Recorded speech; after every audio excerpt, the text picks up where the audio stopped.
I'm watching this because linking libraries to make coding sucks. Well, fear no more. I had an old series creating a basic engine that does not include any libraries, and I still use that library today and constantly improve it. I will go into the details of the libraries in other videos in the playlist in the description. But first I will show you how to use it. If you have any trouble, just comment it below and I promise I will react and hopefully solve your problem. So first you click on the link in the description while holding Ctrl. That last part is very important. Then we'll download the zip file and show off our 100 megabits per second internet connection.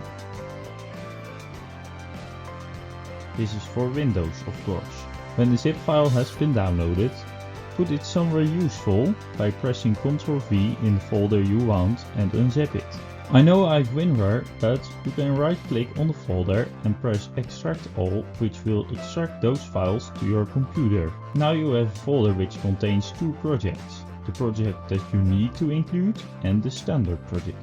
Open the standard project, which you will probably use. Close all the open documents and remove the include project. You'll see it's unloaded because it's not been initialized yet. Now add the include project to your solution and add it as a reference to the standard project.